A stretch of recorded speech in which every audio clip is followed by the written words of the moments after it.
My name is Rod Mehling. I'm 76 years old. I live in Santa Fe, New Mexico, and I was born in a tiny town in the northwest corner of Iowa, Emmitsburg, Iowa. I lived four different places in my years before leaving home for college. I'm just all in the New York City and surrounding area. I'm just going to focus on a couple of them because they were the longer periods and they have more significance to our discussion. So from 1951 to 56, which means my age is 3 to 8, I lived in Parkway Village in the borough of Queens, New York. Parkway Village was a unique community. It was known as a United Nations community.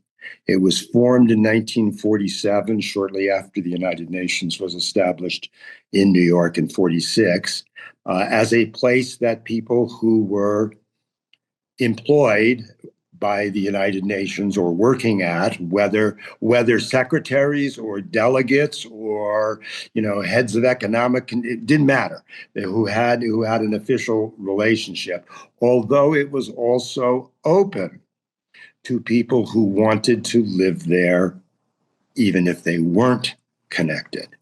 And that's the situation with my family. My parents were journalists at the time and weren't connected. I'll get to that in a minute. But interestingly, why was such a thing set up?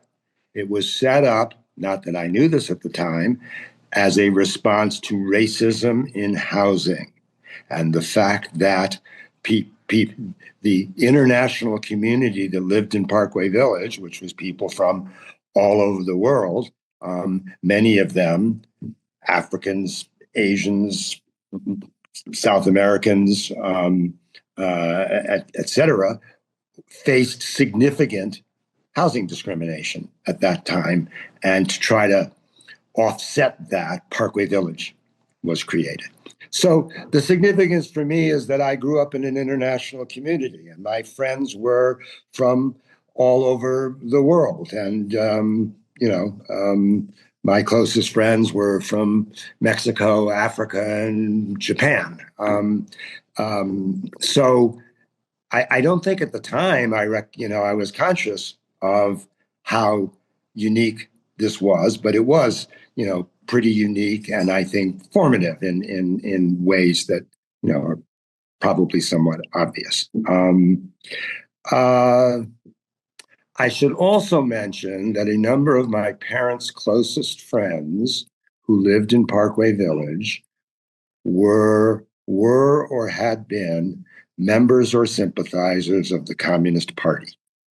So there's an additional influence here, though again, not overt, and I didn't even know it at the time, but many of my closest friends who were not connected with the UN were in fact the children of people who were still in or had recently left the American Communist Party. My parents left in 1956 when the Soviet Union invaded Hungary. But again, I didn't know about it. We moved for a couple of years to Rockland County across the river, an old historic revolutionary town called Tappan, but then moved to Ossining, New York, which is in northern Westchester County. Today probably would be considered suburban, but back in the late 50s, early 60s was more exurban. And I lived 15 or 20 minutes outside of town, so it was even more rural, in a small, largely middle-class community on a small lake. Ossining was formative because I became, in the period, say, from 7th or 8th grade through high school, I became overtly politically active. One influencer would probably have been my parents, who were members of the local chapter of the NAACP and involved in other, social political issues. So I'm sure that was in some way a green light. But more significantly, for a variety of reasons, I got to know some people my age and a year or two older in not just in Ossining, but in surrounding communities in northern Westchester. And we were involved in a whole set of activities that included organizing peace marches that were 3 days long from Croton, New York to the United Nations, in some labor struggles that were going on, union organizing struggles, and other political activities. Probably the most significant was that in 1965, SDS, the Students for a Democratic Society, as the Vietnam War was deepening and widening, called for a national march on Washington, which took place, and we were active in helping to mobilize people in our area to go.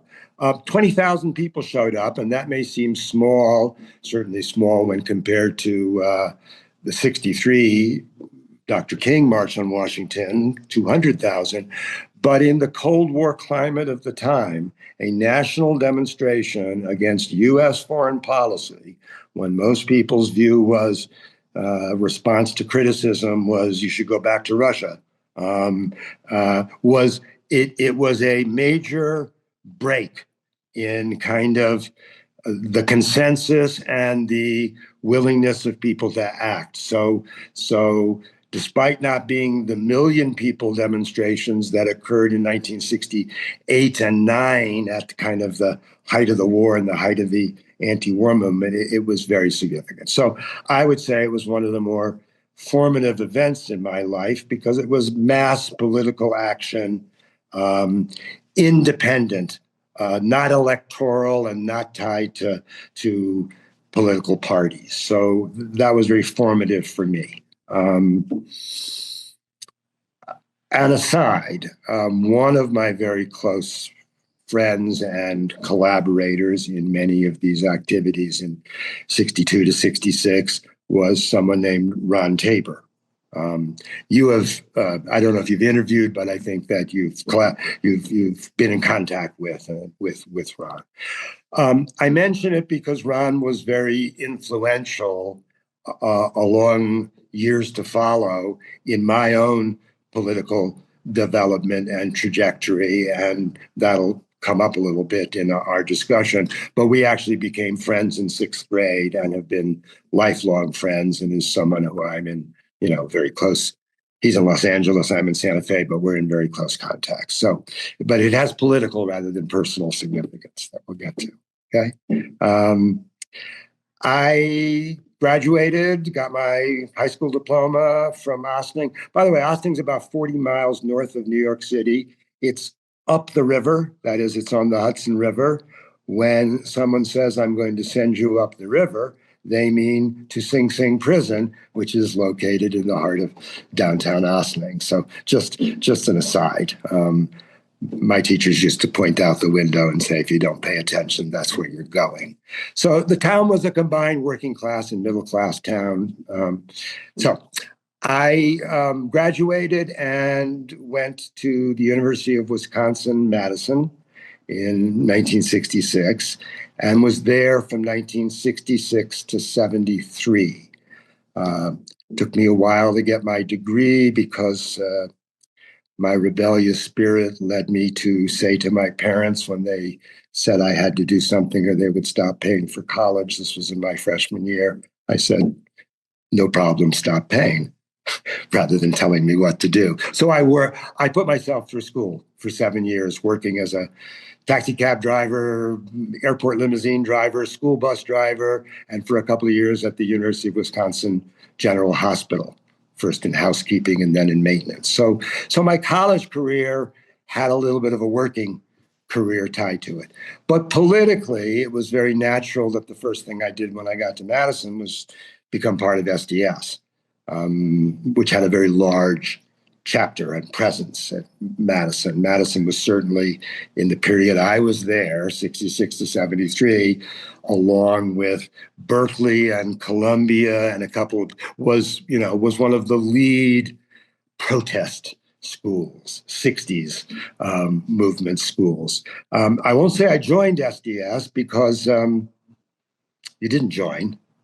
You just came to meetings if you wanted to, and you didn't if you didn't. And the reason I say that is that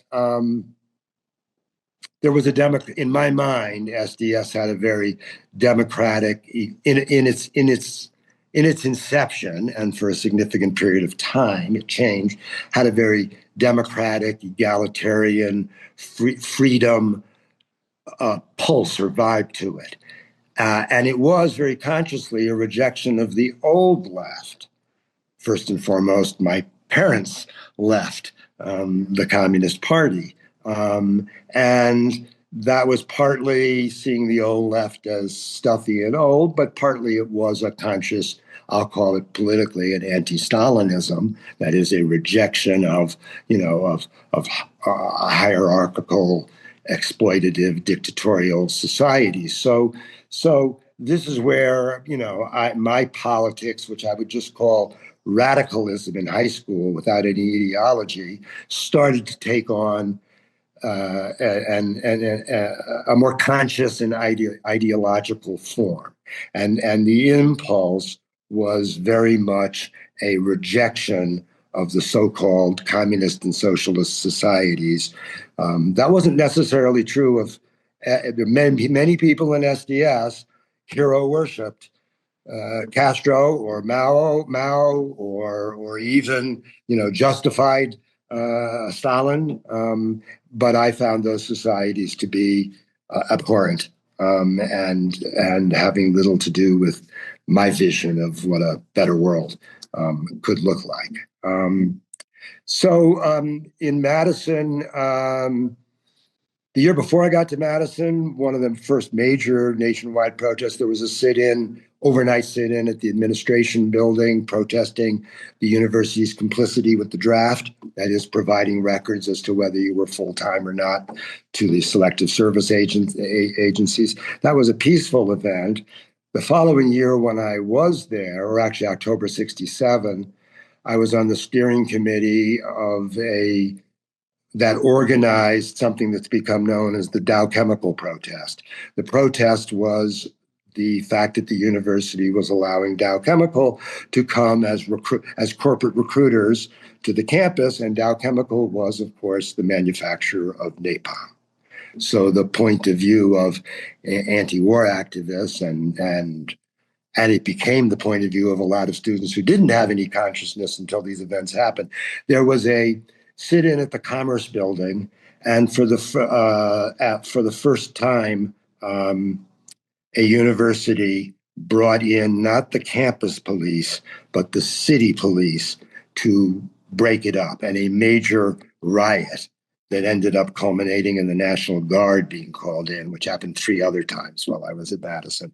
So it was a major event. More people are aware of Kent State later, 71, but the Dow Chemical protest was very significant, again, because of the attack that was made on it and the publicity. So SDS was largely focused on the anti-war movement, but also on civil rights and other issues.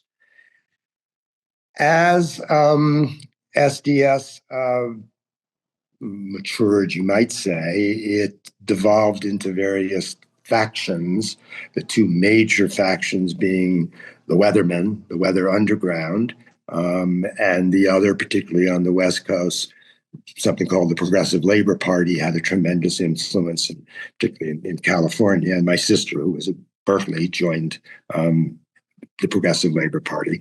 I had no affinity for either faction.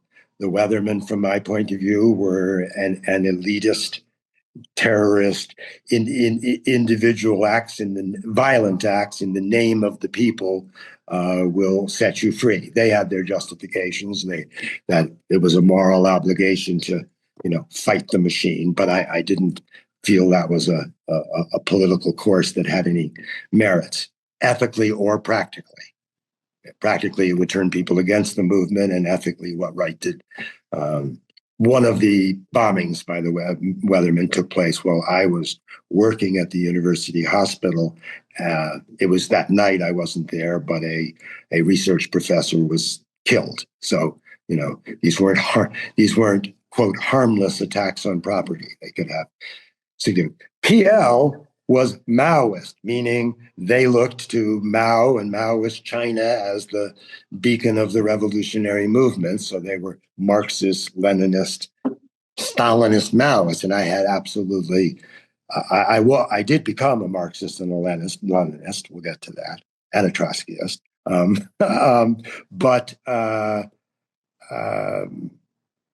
neither of those things was appealing. My good friend Ron Tabor was at the University of Chicago, down the road from Madison.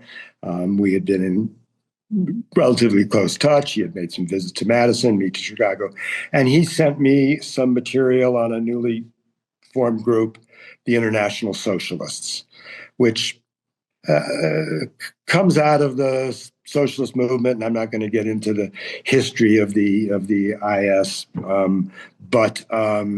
but the important things about the IS was that it had quite a different outlook than the factions that were developing in SDS. First, the IS was known as Third Camp Socialists. And what Third Camp means is that the IS opposed both US imperialism and Soviet imperialism and aggression and domination, or both the Western and Eastern blocs. And in the politics of the time, particularly in SDS, that was not a popular position. If you're criticizing Russia, you're somehow giving aid and comfort to U.S. imperialism. So the worldview was we oppose U.S. imperialism, and any criticism of anybody else is a betrayal of that. So it was a distinct view that very much corresponded to my own views. It also had what I'll call a working class orientation, meaning fundamentally it believed in patiently organizing, whether that was handing out leaflets at factories or taking jobs in industries, auto, steel, et cetera, and working inside the unions. And the IS actually did some prominent things in the Teamsters for a Democratic Union. In several unions, they ended up with significant presences and influence. So I joined the IS. There was a Madison chapter. I met a few people, was impressed, and we did the things I was describing. We had discussions, and we handed out leaflets. And I went to work in the maintenance department at the University Hospital, and organized the something caucus inside I became chief steward of the union and organized, I don't know, the anti-war caucus, something. I don't remember. So this was the kind of end of my time in Madison. I left Madison in 1973 and returned to New York City. And in 1975, a number of us left the IS and formed a group known as the Revolutionary Socialist League, the RSL.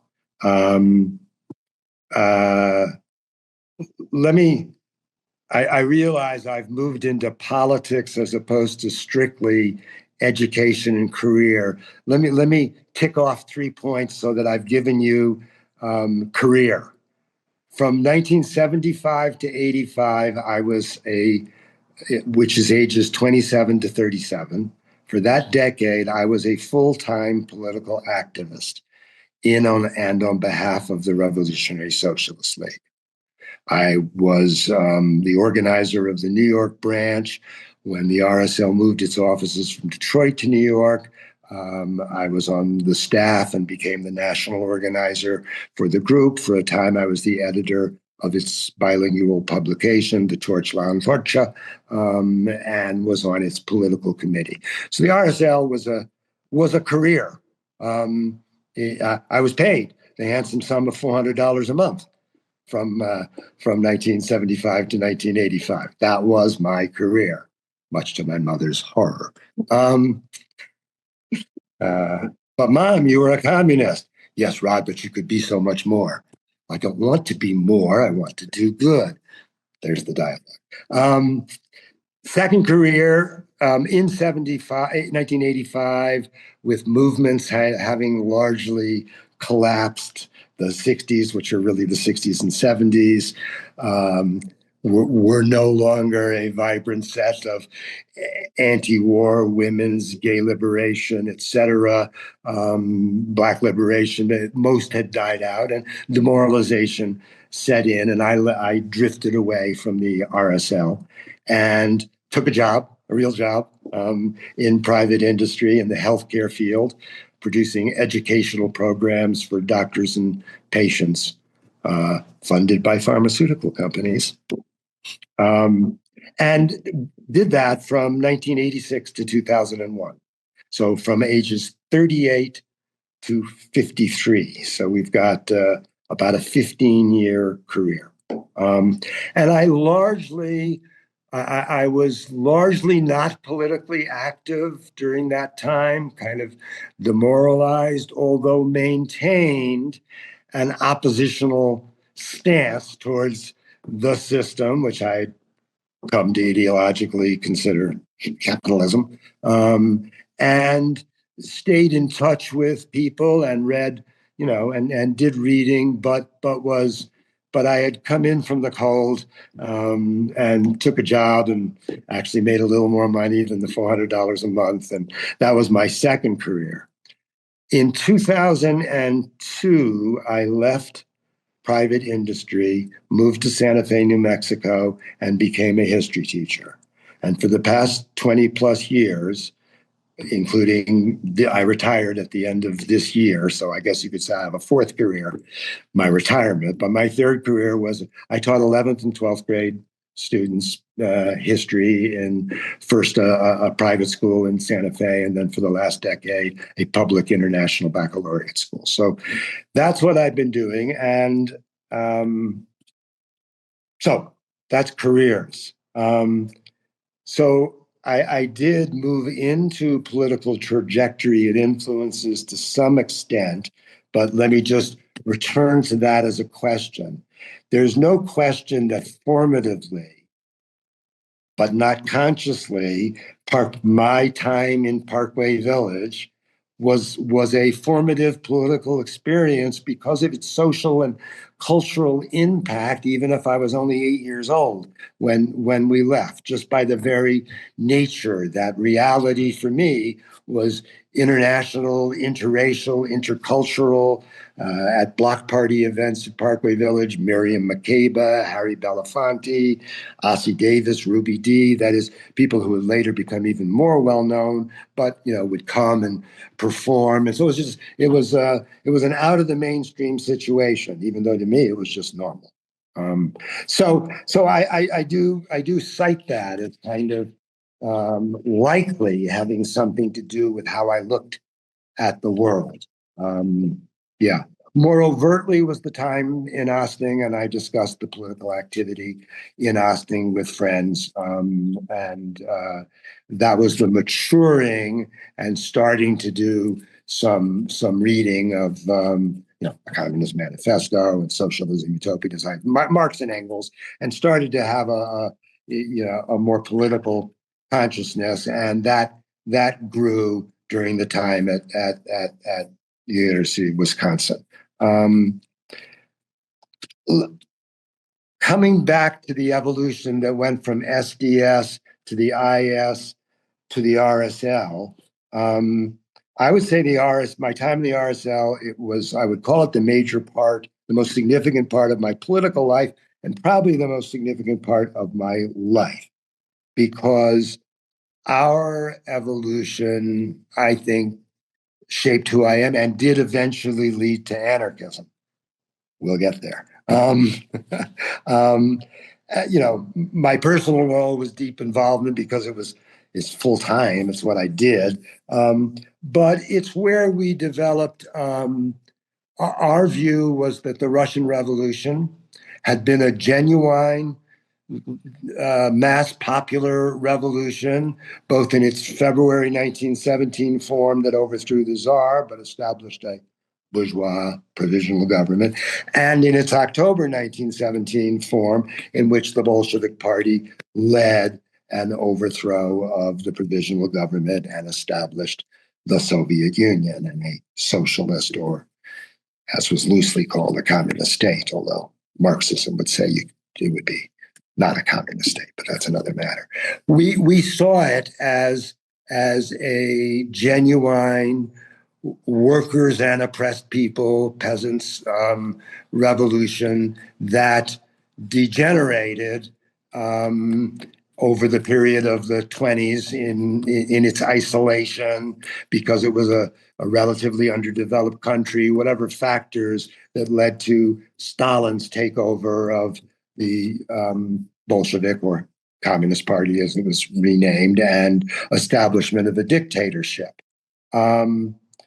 But we became Trotsky. We had been Marxists and Leninists in the IS, but we became Trotskyists because of Trotsky's role in the struggle after Lenin's death, in particular. Well, his role in leading the revolution, along with Lenin when they combined forces in 1917, and then his role in the fight against Stalin inside the party.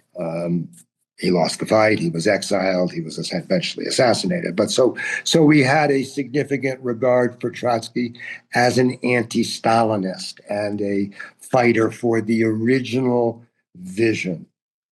I go into this in a little depth because the turning point to anarchism began because we were what I'll call critical Trotskyists. While we called ourselves Trotskyists, we rejected Trotsky's notion that Russia, even after 1927 and under Stalin, remained some form of a workers' state. Trotsky called it a degenerated workers' state. Okay? Well, there's no question that it may have degenerated, but what about, from our view, what about, we saw a new ruling class, a new elite, no possible argument to be made that the people were running the society, workers, peasants, or anyone else. And so to call it a worker state was, not just misguided, but had a whole set of implications about what Marxism and a worker state meant. And at that time, Ron Tabor, along with Chris Hobson, they wrote a theoretical book on the nature of state capitalism.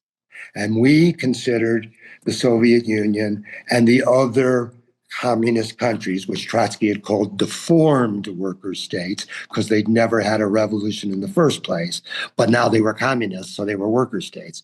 We considered them a new form of capitalism, state capitalism, where the state had replaced to X degree the private bourgeoisie, the private corporate elites. So that was part of our evolution. What I would say is it was part of an impulse that we had towards looking for desiring a free and libertarian and egalitarian society, of which the so-called socialist and communist countries had nothing in common with. And the fact that they called themselves Marxist or called themselves Leninist. But for a period of time, we thought they were false Marxisms and false Marxism-Leninism, and we remained Marxists, believing in Marx's critique of capitalism, the role of the working class because of its relationship to the means of production and its exploitation. And slowly we began to develop first our critique of Trotsky that I spoke about led to a more thorough examination of the Russian Revolution, and led to some conclusions that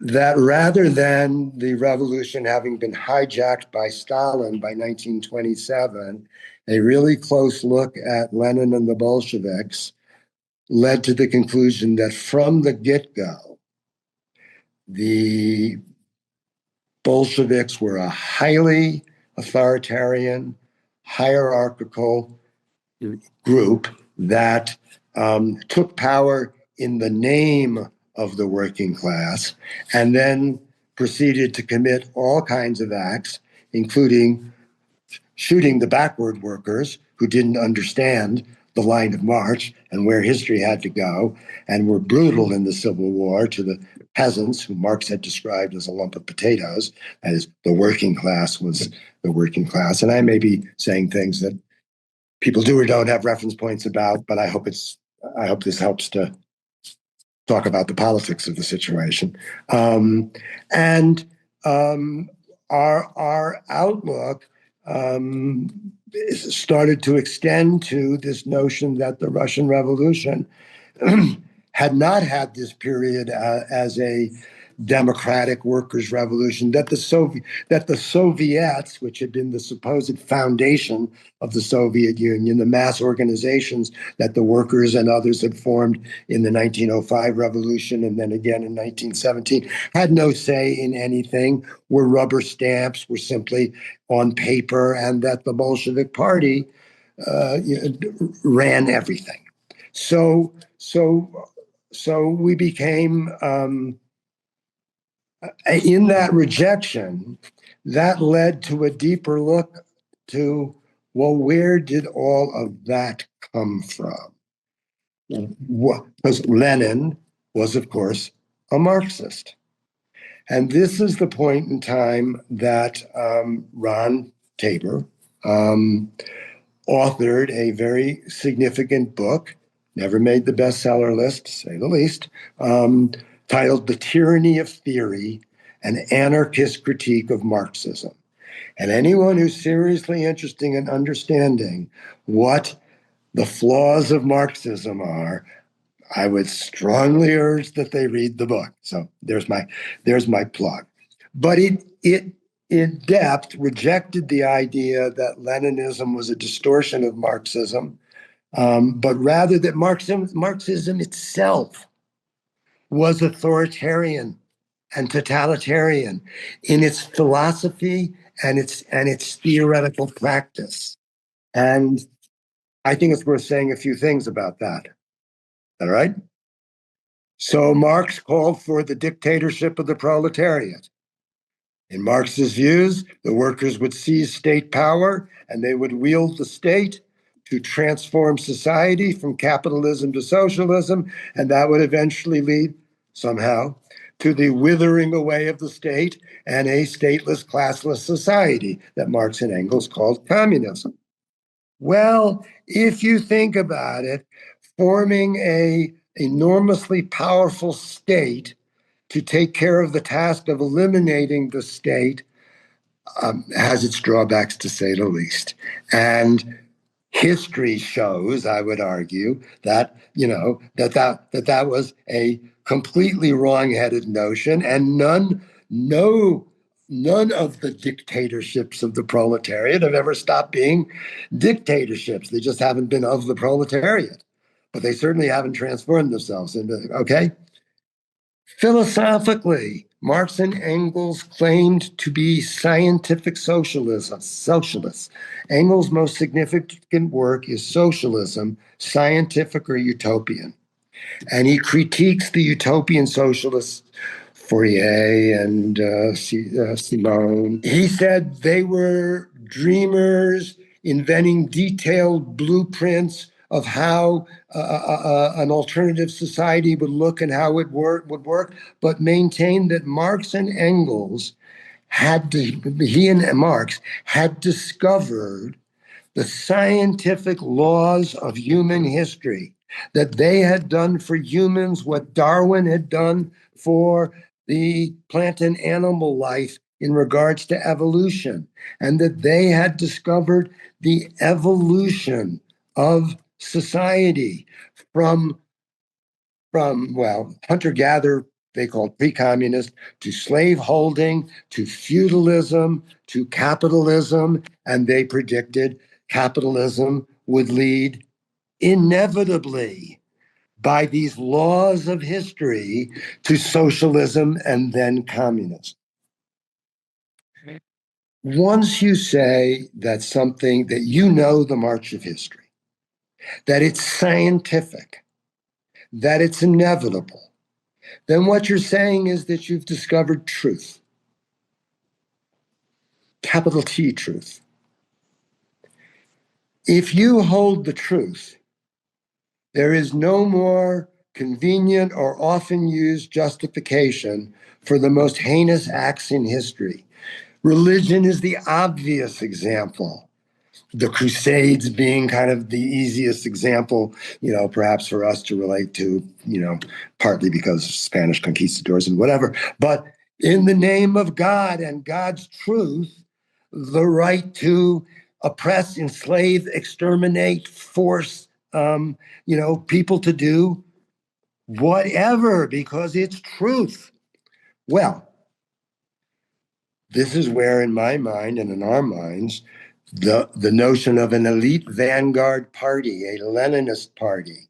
Marx talked about a party, and he described it as a party of the working class, but would be distinguished by certain key things. Its recognition of the role of property, this and that. But in the end, it was saying it would be distinguished by its understanding of this truth and this line of march and this, well, that is a license for parties to take power in the name of the truth.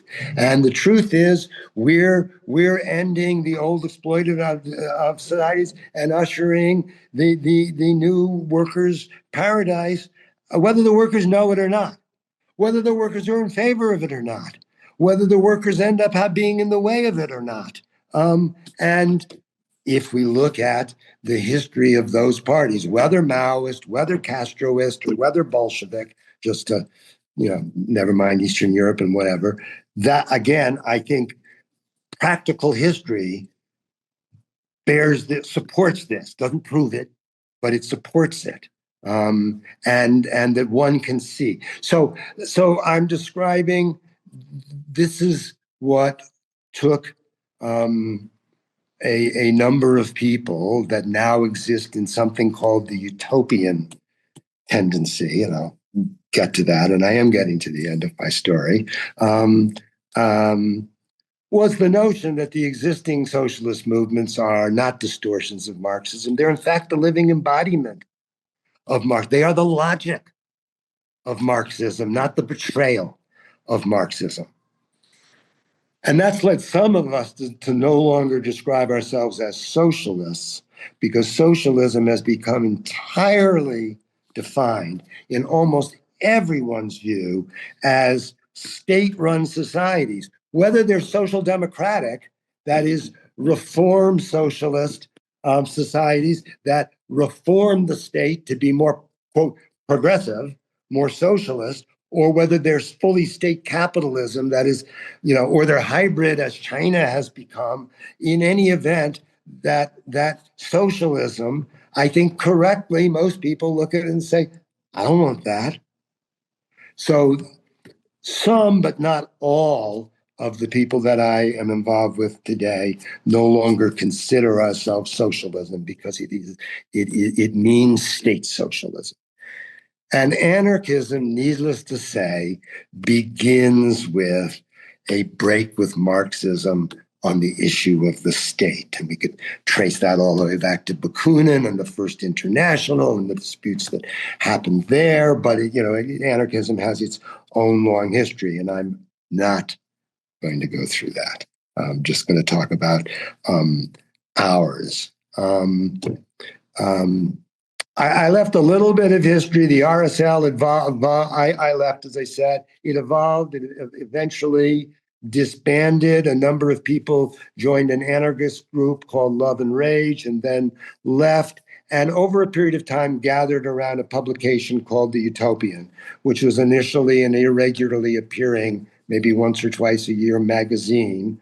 And then later, when I reunited with them, with them and the Utopian, it was converted to an electronic bulletin that's emailed out and posted on our website, utopianorganization.com, utopiantendency.com, and I gather the material and produce the Utopian. a bulletin of anarchist and libertarian socialist thought. And that tagline is again to indicate that not there's an anarchist thrust, but not everybody is a declared anarchist or has stopped describing themselves as, say, a libertarian socialist. Wayne Price, who I think you interviewed, would fit that description.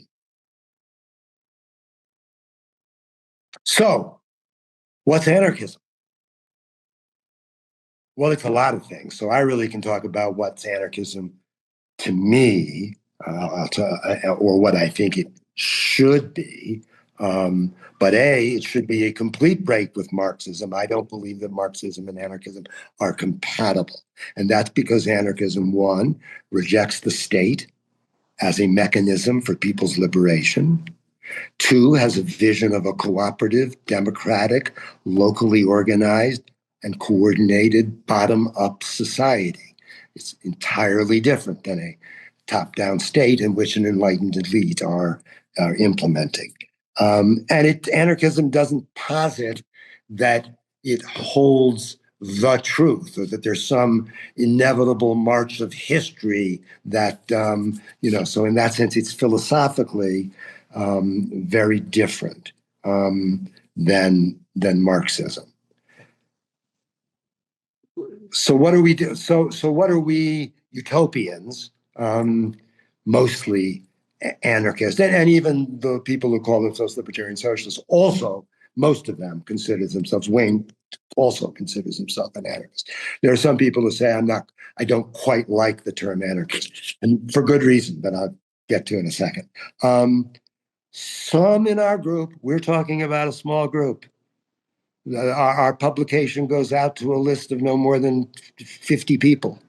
They may pass it on to other people in the areas that they live in. It does get posted on our website along with other documents, but we're talking about a small group with very little influence and overwhelmingly old. Okay? The majority of people, I haven't done the calculation, but the large majority are in their 70s, and people who date back to the 60s, and there are not too many people who we don't have too many Gen Zs and millennials in the group, but there are some, but it's small. Some of the people around the utopian, we call ourselves the utopian tendency, are politically active in the sense of they're working in unions and community organizations, going to meetings, this and that. Some are less politically active and more focused on both discussion and the dissemination of our ideas through the utopian and the website and individual conversations, in the hope that some way or another, in the years that we have left, those ideas will have some impact in some way on people's thinking about what I'll call revolutionary change. And I'm going to define that in a minute as my final comments. So, and I'm more, I went to the Santa Fe, demonstration on whatever day a few weeks ago that a million other people did too. But by and large, I'm involved in putting out the bulletins and discussions that go on our list, and I'm not, attending the hundreds of meetings that I used to attend a week, by far. So one answer is hard to say, but I'll give you two reasons for saying that. What's anarchism? Who are anarchists? It's many, many, many different things to many people. And the two things I would want to focus on is that there are a significant number of anarchists who, in my mind, have nothing in common with the anarchism that I've just described. Those fall into two groups. One group is, I'm an anarchist, I'm a free person, I have the right to do anything I want, there should be no restrictions on me. If I want to go up on the roof of my tenement and play my boombox at 3 a.m. as loud as I can, that's my effing right. Right? Tough that other people can't sleep, that maybe have a job to get up for, children. So that strain exists, has nothing in common with my definition. The other strain that's significant and more in the news is as elitist and in that sense authoritarian as the descriptions I've made of other groups. And that's the anarchists, most famously, and the name is drifting out of my head, but you're going to know who I'm talking about, who intervene in demonstrations in masks and commit acts of violence against property, not people, to provoke or expand revolutionary consciousness, which is, as a major presence, shows up at demonstrations all around the country. Well, think about it. People who have decided to hold a peaceful protest, their right to decide, a demonstration, a march, even if it were non-civil disobedience, which I wish it would evolve to, that has become more militant, it's still, they're opting to be nonviolent. A group is overriding their will, hijacking their decision, and a small elite is committing acts of violence in the midst of the action. And two things to say. A lot of the property destruction is of small or even medium-sized stores and businesses. Well, people, many good people, I like to think lots of people are good people, own those businesses. What right in the world do these people have to trash their business?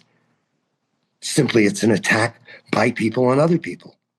And it's a completely undemocratic, completely. So that's just to say that, when we say anarchism, also you said in contemporary politics. Well, today I'd say contemporary politics is largely, we're certainly not experiencing a rebirth of the civil rights movement in the sense of mass civil disobedience or the mass movements of the 60s that also engaged in independent militant. We are seeing some very large demonstrations. They're one shot and then people go home. Largely the left, and I no longer consider myself a leftist, because the left is completely identified, even those who don't know it, with Marxism and state socialism. That derives its view, but at any rate is well confined to changing or reforming or influencing the Democratic Party through electoral or other means, and does not move. There is not a movement that moves beyond and outside in significant numbers the electoral arena and the Democratic Party. In the 60s, because the Democratic Party owned the war in Vietnam, the movement almost had to be outside and against. And to some degree, the civil rights movement was seeking to pressure the Kennedys and the Democratic Party, but also by militant mass action that would cause pressure rather than by simply going and voting for better candidates. That is not contemporary politics, but things can turn on a dime. If you go back a year or so ago, when I was talking to friends about my vision of what the movement need to be, they would say, what mass movement? What demonstrations? What are you talking about? Where is anything that you're talking about even exist? And I said, I'll grant you, it doesn't, but that doesn't mean it can't tomorrow. Well, I'll say that, whatever their limitations, in the past year, we have seen incredibly sized mass demonstrations, whatever their limitation. Well, that in some sense came out of nowhere. So what I'm trying to say is that contemporary politics, well, today, its role, as I've kind of said, for me, is to try to keep a certain set of ideas a vision, an outlook, a political lessons that we've learned, approaches, to keep them alive, to disseminate in whatever way we can. Whether anarchism beyond our small group will have a larger role to play, other than the destructive ones I've talked about, it's hard to say, and it's hard to say what contemporary politics will be next year or 10 years from now. So it's a difficult question to answer. I don't know. I do have a vision. Whether that's what anything would look like, I don't know.